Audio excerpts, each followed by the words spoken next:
Good morning, everyone, and welcome to Bertina's Spiritual Sanctuary.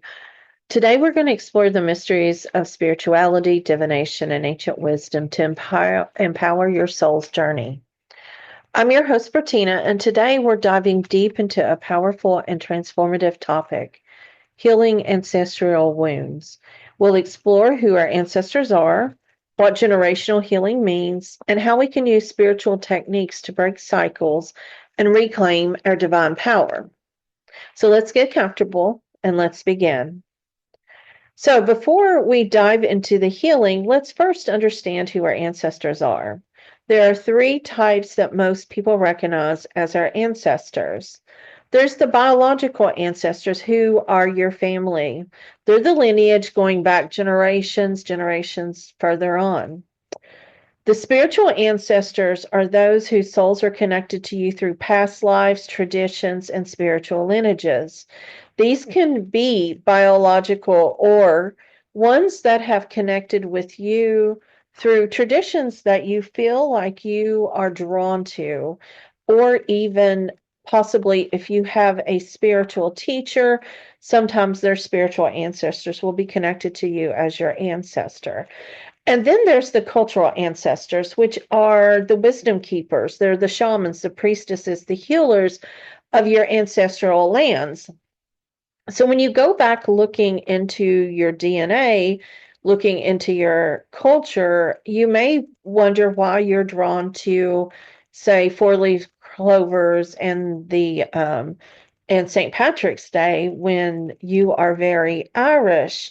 And this is because the ancestors of those times are the wisdom keepers, and they're here to kind of help you heal past situations as well as help guide you today. So, whether you know their names or not, these ancestors live within you through your DNA, through your behaviors, through your beliefs, and through your energetic patterns.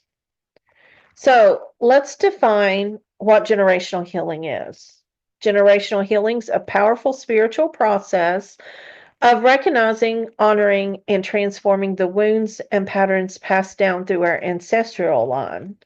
These wounds can be emotional, energetic, or even physical, and they often shape our thoughts, our behaviors, and our life experiences, sometimes without us even realizing it at all. Our ancestors lived through joy and wisdom and success, but they also endured hardship, trauma, and struggles. So sometimes unresolved emotions or unhealed pain from their experience gets carried forward through generations, manifesting in different ways. A few examples of ancestral wounds are these. A family history of poverty may result in a scarcity mindset in descendants, thus having people hold on to the idea of needing, I need this, I don't have this, and that type of thing. And once you get into that scarcity mindset, it continues that you hoard things, you hold on to things, you're afraid to even enjoy things in your life. Unresolved grief from past generations can show up as chronic sadness or depression in later family members because when you're not understanding grief and you don't go through the grief process, it just holds on into your DNA. And women in a lineage who express suppression and oppression may pass down fears of speaking up or taking leadership roles. Many times, women who are afraid of like making someone mad or being in charge, and they don't understand why. They didn't necessarily have that experience. It's because that has been passed down to them in learned behavior and sometimes subconsciously, and knowing your place and being quiet. And also, a history of betrayal may result in difficulty trusting each other or even forming healthy relationships. If you don't have a family that provides examples or role models for healthy relationships, then that brings about difficulty of not just trusting in relationships, but trusting in peers, in friends, in coworkers, or anything else. So a lot of the things is that generational healing is really first recognizing the patterns because we can't heal what we're not aware of. And many people, once they do realize what the patterns are, they're kind of confused as how it affects them today. So some inherited patterns are positive, such as resilience and creativity, passing down intuitive gifts, but many can be limiting or even self-sabotaging. Generational trauma can manifest in us through emotional blocks, feeling unworthy, guilty, or stuck for no reason. This can also cause physical symptoms, which has no medical explanation, such as chronic pain, fatigue. And then from that is repeating life's patterns, attracting the same toxic relationships, the financial struggles or fears that our ancestors had, and then feeling again unworthy, guilty, or stuck. And then that brings about this physical symptoms, and it goes into a cycle, a continuous cycle. Many times our family dynamics affect us, feeling obligated to conform to certain roles or even expectations because that's how our family does it, is one of the hardest generational traumas to overcome, because the people are still there and you feel guilty and you feel bad if things aren't going right. It's because you're not doing it the right way. And many people don't realize that unexplained fears and phobias come from your ancestors. A deep rooted fear of something you've never personally experienced but might have been present in your lineage, such as something simple as fear of snakes or fear of heights or fear of water, because someone in your family has experienced that trauma and it's passed down. So once you see these patterns, we can break them and create a new path for ourselves and for future generations. But let's look at the science behind generational trauma. It's called epigenetics and energy. Even science is catching up with what spiritual traditions have known for centuries, that our ancestors' experiences affect us. Epigenetics is the first really good explanation of this. Studies show that trauma can alter our DNA expression. They've done research on Holocaust survivors, descendants, and children of war survivors, and it reveals that they have inherent stress responses from their ancestors. There's also energy and karma. In spiritual traditions, it's believed that energy is passed down through the ancestral line, and by healing ourselves, we send healing energy backward and forward in time. There's a wonderful ceremony that I love doing, and it's having mirrors on each side, and you look like it's on your right side and your left side, and they're facing each other, and you can look in either mirror and see reflection of those mirrors going back 7 times. Looking into those mirrors and saying whatever affirmation or whatever healing thing that we're going to talk about later is really good. I did a practice where you look into the mirror and you can go back and it says, I forgive everyone in my family for their need to survive, things that have been passed on. I release the karma, I release the energy, and it's just very beautiful because it's believed that it it goes all the way back 7 generations, and then you look forward and you send that energy towards forward to 7 generations that way. And then you're kind of the trauma breaker. And sometimes it's really, really emotional. It gets really, really hard. But, it really does help if you want to think of ancestral energy kind of like a river. In your past, the pollution or unhealed trauma starts coming down the stream and it affects everyone downstream. So when it gets to you, if you become the cleansing aspect, you can push the cleansing back to the source. And then as the water flows pure through the past into you, you can push it through future generations. But generational healing isn't just about freeing ourselves. It's about shifting the entire energetic pattern of our lineage. When we heal, we release burdens we were never meant to carry. We break cycles of pain, addiction, or unhealthy relationships. We reclaim the wisdom, the gifts, and the power of our ancestors. We help free our children and future generations from inherited wounds, and we strengthen our spiritual connection with those who came before us. Now, just kind of imagine your ancestors standing behind you, cheering you on as you heal what they could not.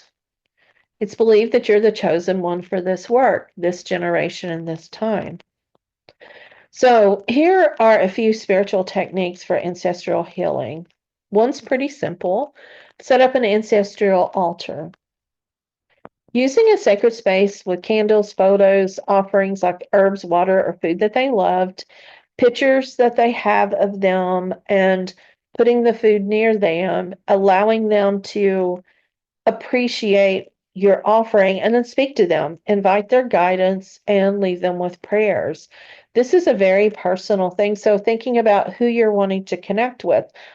Is it a father, grandfather, grandmother, or someone who's passed on, or is it someone just in your culture that you may not know? You can also do ancestral meditation and journeying. I'm going to be doing that on Thursday at 7 p.m. on Zoom. You're welcome to come, but I also record it and I'll post it here directly after this one. And really, all you have to do is just kind of close your eyes, visualize a sacred space, invite your ancestors in to communicate, and ask what needs healing and how they can assist. And just really listen to your guides to see what they tell you to do. Possibly, if they tell you that there's limiting beliefs or emotional pain that's inherited from your family, you can write those down. And you can do cord cutting or releasing rituals. You can burn the paper or use visualization to cut energetic ties. You can use Reiki. You can use crystals to just cleanse your energy and release all of these limiting beliefs or emotional pain. Of course, as I said, Reiki or energy healing really does help. If you are at Reiki 2 level, you know how to send energy to the past and then energy to the future and help healing your ancestral line both direction using an intention, breath work, and visualization. Shadow work and journaling is another way that people find very helpful. Reflect on family patterns and ask yourself, what beliefs no longer serve me?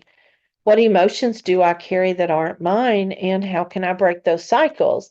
This is very intense work. So don't think that you're just going to sit down and it's just going to go away. It's a step by step process and it takes time in order to be able to really be aware of the emotions and the patterns and things like that. You can also use the elements. Use water for cleansing, fire for transmutation, earth for grounding, or air for communication, and rituals to heal and honor your ancestors. I like using water. It's cleansing, it's purifying, just dipping my hands into the water and putting it to my forehead, putting it to my hands to prayer. Fire, burning things. I love watching fire. Walking in different places where your family, your ancestors have been. And then air is just speaking, communicating. That could be singing, that could be any type of movement or anything like that. And these rituals do not have to be something you find in a book. They can be something very personal to you. Just allow your body to move, your words to speak, your heart to go outwards, and that's all you need.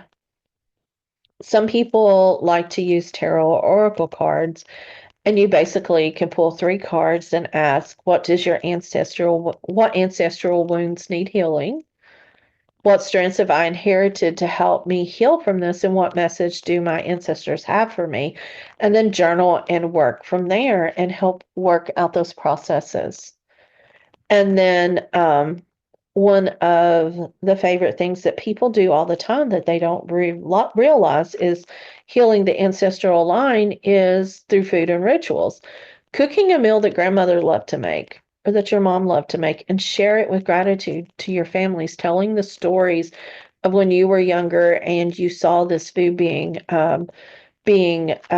created and the family stories and laughing and crying and going through that heals those ancestral wounds.